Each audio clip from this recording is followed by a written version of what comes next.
इन 14 महीने में मुझे सही तरह अंदाजा हुआ है कि यहाँ तो बेचारा कमजोर पिस जाता है। यहाँ तो जो हमारा इंसाफ का निज़ाम है उस बेचारा उसको तो वो बिल्कुल नहाता है, उसको माशरा बिल्कुल उसकी हिफाजत नहीं करता। मैं अपनी पार्टी को भी कहता हूँ कि जो अब हमारे से गुजर रही है, हमारे घरों में घुस घुस के, रिश्तेदारों के बच्चों को उठा के ले जाते हैं, औरतों को तंग बदतमीजी करते हैं, कईयों की जगह औरतें भी उठाई हैं, उनसे बदतमीजी की है, सेफ लूट लिए हैं, घर लूट लिए हैं, घर तोड़ दिए हैं, बिजनेसेस बंद कर दिए हैं। तो ये जो हमारे से हो रहा है ये सारे कमज़ोर तबके से होता है पाकिस्तान में, जब वो ताकतवर के सामने उसका टाकरा होता है। मेरा जो आज अज़म है वो और स्ट्रॉन्ग हुआ है और मजबूत हुआ है कि ये एक जहाद है इंसाफ की। क्यों अल्लाह के पैगम्बरों ने सब ने इंसाफ के ऊपर बात की थी? क्योंकि ये इंसानों को आज़ाद करता है। हमारे लोग गुलाम हैं। हकीकी आज़ादी इसलिए है। तफ्तीश क्या थी जी कि 9 मई को बहुत बड़ी साजिश हुई और आप मुझे पूछ रहे हैं कि आप साजिश का हिस्सा थे। मैंने उनको कहा साजिश हुई, इसमें कोई शक नहीं, वो साजिश थी, लेकिन साजिश से फायदा किसको हुआ और नुकसान किसको हुआ? अगर साजिश से हमें फायदा होता तो तभी आप कहते ना कि हमने साजिश की है। ये सारे जो आज ऊपर बैठे हुए हैं इनको फायदा हुआ है, और इनको फायदा किसने करवाया? मुल्क की एस्टेब्लिशमेंट ने। और इन्होंने कामयाबी से एस्टेब्लिशमेंट को इस्तेमाल किया और इन्होंने उस एस्टेब्लिशमेंट को उनके साथ मिलकर साजिश की। ये साजिश कभी ना होती जब ये दोनों मिलकर ना करते। और बहुत बड़ी साजिश हमारे से नहीं हुई, पाकिस्तान से हुई है। पहले से ही तैयारी थी कि जो भी रद्द अमल आएगा वो पहले से तैयार बैठे थे कि इन्होंने ये बिल्डिंग चलानी है। और मैं इंशाल्लाह जिस दिन इंडिपेंडेंट इन्वेस्टिगेशन हुई मैं साबित करूंगा। अस्करी टावर्स का एक गवाह है और कोई पता नहीं वो वीगो डाला वहां पहुंच जाए और उसको उठा के ले जाए। उसकी पूरी रिकॉर्डिंग है कि वहां क्या हुआ था। वो कोई तरीके इंसाफ नहीं थी जब अस्करी टावर चलाया गया। और क्या आज आईजी पंजाब जो दंदनाता फिर रहा है, क्या इससे किसी ने नहीं पूछ रहा कि वहां से 2 घंटे लग रहे हैं, वो लोग आ रहे हैं और या प्रोटेस्ट करने के लिए? किसी ने नहीं पूछना उससे कि जनाब आपकी पुलिस किधर थी? सारी जगह तो टेयर गैसिंग कर रहे थे, सारी जगह तो खड़ी थी, इधर क्यों नहीं गई? और किधर गया वो सीसीटीवी कैमरा? क्यों नहीं उसकी फुटेज आई सबके सामने? क्यों नहीं इंडिपेंडेंट इंक्वायरी हुई? कोर कमांडर घर की साजिश थी और इंशाल्लाह ये साजिश आएगी सामने। मुझे कहते जी आपके लोग क्यों गए वहां, कंटोनमेंट में क्यों गए, तो फलानी जगह क्यों गए? आपने पहले से तैयार किया हुआ था। मैंने उनसे पूछा कि जब मुझे कमांडो एक्शन से उठाया जा रहा है वहां, तो किधर जाना था लोगों ने प्रोटेस्ट करने? तो उसकी बातों से मुझे ये लगा कि आपको पुरअमन एहतजाज करने की इजाज़त नहीं है कहीं जीएचक्यू के सामने या कंटोनमेंट के सामने। मुझे बताएं आइन में किधर लिखा हुआ है? कहीं आइन में लिखा हुआ है तो मैं मानूं कि मैंने कानून तोड़ा है। आइन में लिखा हुआ है कि आपका हक है, हर पाकिस्तानी का हक है कि जब नाइंसाफ़ी हो, समझे, नाइंसाफ़ी के खिलाफ आप प्रोटेस्ट कर सकते हैं पुरअमन तौर पे। इसका मतलब कि आपने कहा है कि अगर वो कानून तोड़ें भी तो वो कानून से ऊपर हैं। आप ये मतलब हो गया ना इसका। मेरे ऊपर एक केस क्या है कि मैंने मुल्क से गद्दारी की। मुल्क से क्या गद्दारी की कि जनरल फैसल नसीर को मैंने कह दिया डर्टी हैरी, और मैंने उसको कहा कि ये जिम्मेदार है मेरे कत्ल का करने की कोशिश पे। उसको कहा जी आपने मुल्क से गद्दारी कर दी। इसको मुल्क से गद्दारी कह रहे हैं।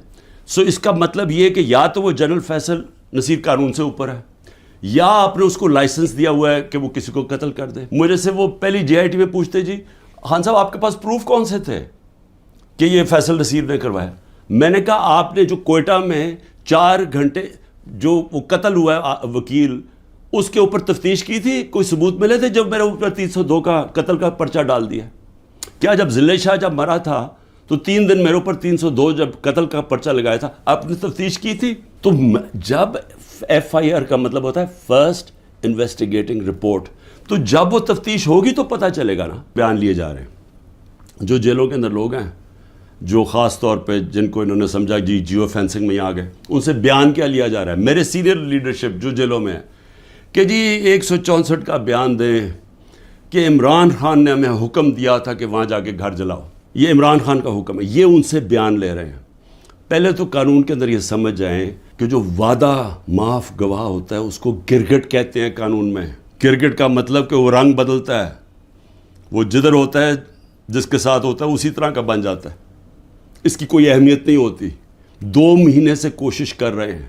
اعظم خان کو ادھر پکڑا ہوا ہے, سینئر پاکستان کا سینئر بیوروکریٹ, اس کو اغوا کیا ہوا ہے. اس سے پوچھ رہے ہیں کہ عمران خان کے خلاف کوئی بیان دو, کوئی 164 کا وعدہ معاف ہوا. ٹی وی پروگرام پہ کہہ رہے ہیں, ٹی وی پروگرام کے شرم بھی نہیں آ رہی کہ کیئر ٹیکر کا مطلب ہوتا ہے غیر جانبدار, نیوٹرل. وہ کہہ رہے ہیں جی ہم نے بانٹا تھا کہ اس کو اتنے نمائندے اے این پی کے آئیں گے, اتنے جے یو آئی کے آئیں گے اور اتنے فلانے کے آئیں گے. تو یہ تو یعنی اگر ہماری, مجھے افسوس ہے عدالتوں میں بڑا پریشر ہے, لیکن اسی کے اوپر سو موٹر ایکشن لیں کہ کیسے کیئر ٹیکر گورنمنٹ ہو سکتی ہے جو کہ تینوں پارٹیز کی بن گئی ہے. گورنمنٹ منسٹرز کہہ رہے ہیں کہ جی دیکھیں عمران خان کے, اسرائیل نے عمران خان کے لیے سپورٹ کر دیا. میرے بیان صرف یہاں نہیں ہیں, 2 پاکستان میں بھی ہیں اور امریکہ کے اندر جا کے میں نے یہ بیان دیا ہے. یاد رکھیں امریکہ کے اندر سب سے تکڑی لابی اسرائیل کی لابی ہے. امریکہ کے اندر سن لیں کہ میں نے بیان کیا دیا, اور پاکستان میں بھی جو پرائم منسٹر ہوتے ہوئے. امریکہ میں میری بیان کی کیا اہمیت ہے, کیونکہ یہ جو 2 ہیں نا, نواز شریف اور زرداری یا ان کے بچے, میں چیلنج کرتا ہوں کہ یہ جا کے امریکہ کیا پاکستان میں بیان دے دیں ان کے خلاف, لیکن امریکہ میں جا کے دیں. ان کی اتنی جرت نہیں تھی کہ جب امریکہ نے اور ہندوستان نے مل کے موڈی کے دورے پہ امریکہ جب جوائنٹ سٹیٹمنٹ دی اور انہوں نے کہا کہ پاکستان کا نام لیا, بائیلیٹرل ٹاکس میں پاکستان کا نام آتا ہے کہ جی پاکستان کراس بارڈر ٹیررزم کر رہی ہے اور پاکستان کو بند کرنی چاہیے. کسی کا بیان نکلا کسی کے منہ سے, کہیں وہ بیٹھا ہوا نواز شریف کہ اس کے منہ سے کوئی آواز نکلی, کہیں زرداری کے منہ سے کوئی آواز نکلی؟ نہیں نکلے گی. کبھی عمران خان نے ایسی حرکت کی کہ امریکنوں کو میسج بھجوایا جائے اپنے ایمبیسڈر حسین حقانی کے ذریعے میمو گیٹ کے اندر, وہ جو میمو گیٹ تھا, امریکنوں کو کہہ رہا ہے کہ ہماری فوج سے ہمیں بچا لو.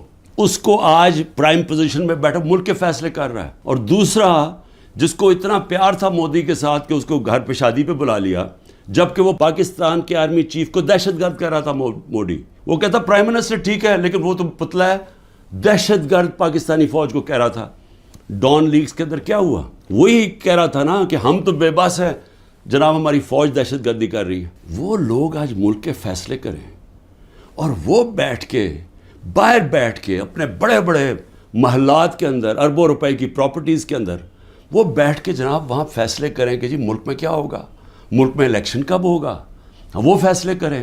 اور یہاں کیا نظر نہیں آ رہا ہماری اسٹیبلشمنٹ کو؟ آپ کو نظر نہیں آ رہا کہ یہ کر کیا رہے ہیں اس ملک کے ساتھ؟ بڑی خواب ہے پاکستان کی, بڑا اس کے لیے بہت بڑے ذہن تھے علامہ اقبال, اس کے لیے جس نے کس طرح کی سٹرگل کی, وہ بہت ہی بڑے لیڈر تھے, قائد اعظم. یہ ہمیں بدترین غلامی کی طرف جو لے کے جایا جا رہا ہے, نہ کوئی انسانیت رہے گی, نہ کوئی حقوق ہے, جو مرضی چاہے کریں, کوئی قانون توڑیں, چوروں کو اوپر بٹھا دو. جو فورن پالیسی ایسی ہے کہ ہم ساری دنیا میں ذلیل ہو رہے ہیں آج. میں بھی ہر قربانی کے لیے تیار ہوں اس ملک کی آزادی کے لیے, اور میں آپ سب کو کہہ رہا ہوں کہ آپ کو تیار ہونا پڑے گا قربانی کے لیے, کیونکہ آزادی گھر میں بیٹھ کے نہیں ملتی. زنجیریں گرتی نہیں ہیں, توڑنی پڑتی ہیں, جد و جہد کرنی پڑتی ہے.